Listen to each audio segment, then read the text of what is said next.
Hi again everybody, Solomon's Tales continuing on. So Frozen and Solomon just gone into this massage place, gone through the doors, false alarm for the girls, they thought customers coming in. Walked up to this bar, there's a cashier behind the bar, and to the left, it was a sort of square bar. To the left was this Thai lady, mid-40s, maybe 50. And she spoke quite good English, because Solomon said, I'm trying to find the lady who owns the rooms up in Soi 2. And she beckoned him and Frozen round to that side of the bar. Anyway, they sat down. She said, do you want a coffee? He was like, yeah, love a coffee. And Frozen had a soft drink. Anyway, they got chatting. It was good English, this lady. And Solomon said that he was looking for a place for 2 months because of his visa. He's on a tourist visa, month, then an extension for a month. Again, it's different these days, but the visas back then, you could just keep going month by month. Get your visa for a month, get an extension, go out the country, come back in, and so on. Repeat, rinse and repeat.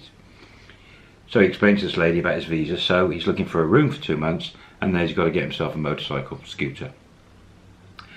And he said about these rooms in Soi 2. Now the woman, she said, are you sure you want to stay at the top of Soi 2? A bit noisy up there. And he's, well, it depends on the price and everything. And she said, you want a motorcycle, scooter, anything? He said, yeah, anything.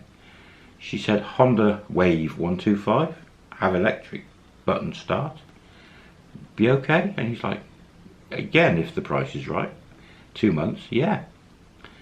And she's, okay, she says, I have rooms, and I have outside 2 Honda 125 Waves, only 3 months old. She said, you see the rooms? And he said, yeah, the cleaner showed us. And he said, the one higher level, double bed, nice and clean. He said, okay, okay. Have air conditioning, she said. He said, yeah, that's good. And she said, this room we charge 5,000 baht a month with aircon, no bills, just all in, and there is parking at the bottom for bike. Aircon, much as you want, 5,000 baht a month. I mean, that's great. It's a little bit more than you could get the View Tally ones for, you know, but it's not far from the beach. And she said, but if he wanted for 2 months and a motorcycle, I mean, a motorcycle was normally 3,000 baht a month back then. He'd be looking 16,000 baht for 2 months, all in for those. She said to him, with the motorcycle, I would do it for 13,000 baht for the whole 2 months, everything. So he's getting the motorcycle free for 1 month. I mean, it's a bargain. And he's like, okay, perfect. She says, you pay me 6,500 now, 6,500 in a month's time. And this was, it was something like the 6th or 7th of the month as we, on that day. She said, so on the same day next month, come pay me again. Brilliant, okay, that's fine. And he's got some money in his pocket, but it's all dollars. Puts his hand in, pulls out a dollar. He said, $1? And the woman's like, yes, no problem. She says something to the cashier, and the cashier exchange rate, yeah, this amount of dollars, but it was 6,500 baht. Hands over the money to the cashier. She gave him change in Thai baht. Good. So he's paid a month, got a bike. Then the woman says to the cashier, keys, something or other. And up comes a motorcycle key, a key for the room, and points down at helmets and ushers Solimons go around the bar and go in and try some of the helmets on. And she had some nice proper helmets, the solid ones, not the cheap plastic ones that wouldn't do a thing. Proper decent helmets, open faced little helmets, you know. Grab one, fitted, perfect. So there you go, helmet, bike, keys, room, all sorted, just like that. Because Ning had mentioned rooms. That's brilliant. He sorted. This lady was lovely, and he said thank you very much, and told her his name and everything. He said, do you want copy passport? Right? And she's, no, absolutely fine, no need, you pay me already for a month. So he's like, cool, there we go. So up he gets, frozen. Turns around, the girls that are working in the massage, this is a soapy massage. Look at other videos to work that one out, one of my previous ones. But one girl stood out. What's Solomon like? Again, black hair, tie, but slim, just maybe a touch bigger than slim. Again, enhanced, higher region. Smiled at him and winked. So he smiled back. But just, she caught his eye, he caught her eye. Yeah, he's like, wow. Anyway, out they go. The lady tells him the number on the bike, the registration number. Says, do you want me to come with you? No, that's fine. So he goes down, across the road, right next to where Frozen had parked her bike. There's two silver Honda 125s, different numbers. Little keyring's got the number on anyway. Yep. Quickly checked over the bike. It's like brand new. It's only got about 3,000 kilometers on it. So it's just like new. Beautiful. Flicks the seat up, and there's the fuel tank, checks everything's okay. There's even a fuel gauge, so it's got half a tank of fuel. There's a lock on there, you can hang the helmet on and it locks the helmet, so that's good. Great. Pulls the bike out. It's Frozen. Right. And he's still got his rucksack with him that he brought down from Frozen. He said, I'm going to go room, chuck my stuff in there. Frozen said, I'm busy today, my boyfriend from Bangkok is coming tonight. She said, but tomorrow night, Soy 8, we've got this killer pool. She said, I'll meet you lunchtime tomorrow, I'll come down to your room. Said, okay. So this is just before lunch. Says farewell. Frozen actually reverses out and goes off down Beach Road. Solomon straight up Soy 4, on the top round, into Soy 2, parks the bike, room, throws everything there. Has a shower, crash for a bit. Room's great. One window, but it's just looking at the back of those bars. Soy 2's downstairs off to his left. So behind him is the beach down that way, and right in front of him is the back of the Atlantic bar and those bars. But you can't see into the bars, there's walls there. So not a pretty window view. Anyway, his next thought pops into his mind. Ning. So he gets his phone, text, question mark, sends. No response. Nothing. Okay. Thinks, right. So now he's going to... Next thing he wants is to find that girlfriend, Kay, the one he fell for when he went back to the UK. Then found through her emails that she had loads of boyfriends. He wanted the story. It's been bugging him.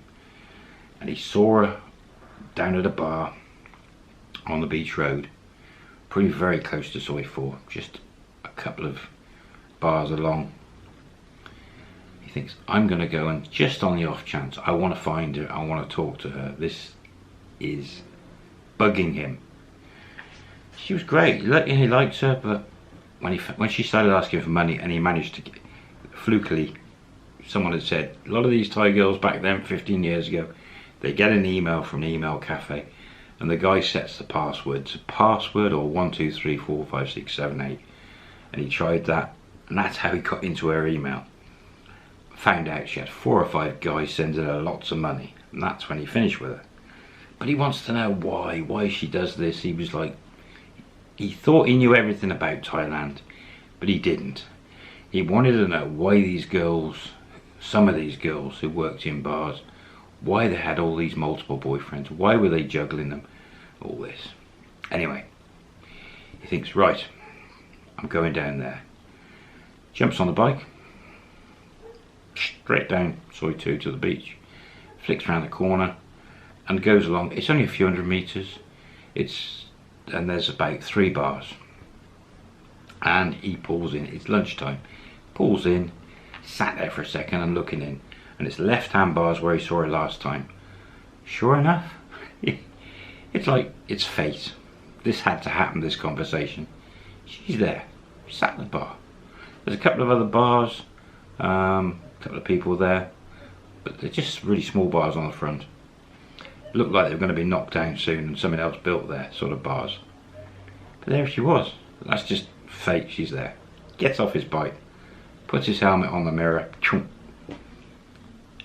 and she clocks him immediately. Stands up and he walks towards her. She comes, puts her arms around him, gives him a cuddle. He's like, okay. Kay, or whatever name he's, I can't remember her name. Well, I've given her, but anyway, I'm not saying her real name. Calling her Kay. So, he sits down, orders a drink, she's got a drink already. And she starts excited to see him and how is he and all this, and yeah, they get the small talk out the way. And then he says to her, okay, I want to talk to you. I want to know why you lied to me, why you had these boyfriends and you not tell me, why you have money and not tell me, and you want money. And he's saying the girls behind the bar weren't listening, so she wasn't losing face, Kay. Now luckily, because she was just a nice girl, she opened up to him and she started talking to him and said that really she had no family, she had no kids. He thought that she had a mum still, but she had no kids, she had no family, no money, no future. And now he thought she was about 30 years old. 39, she says. Oh. Okay. Had no family, had no kids, had no future. Needed to save some money for once she stopped working as a aerobics teacher.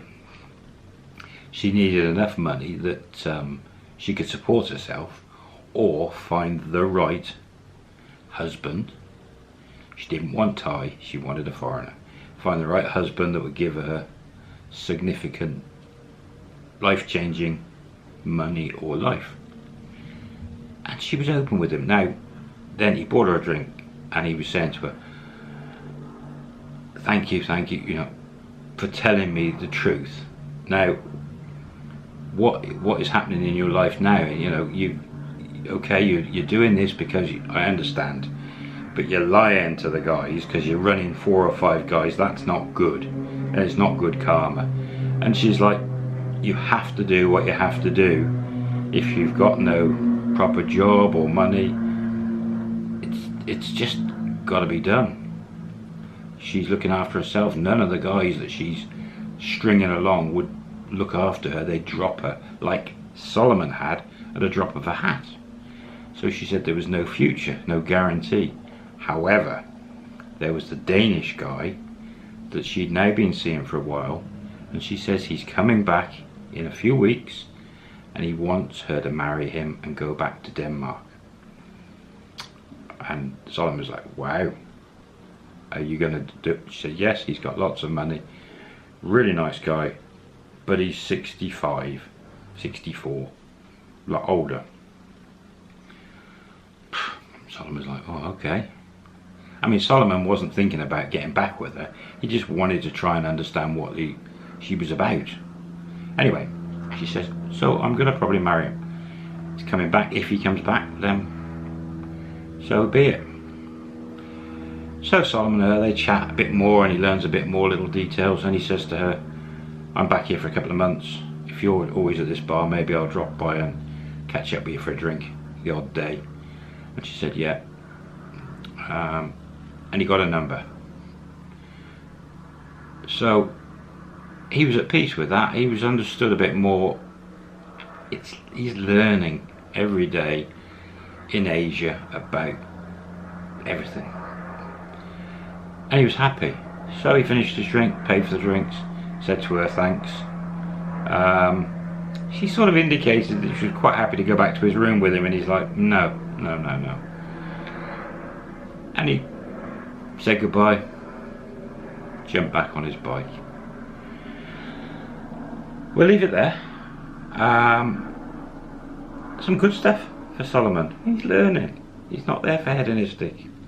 What did he do with Frozen? What did he do? Oh, can't tell you.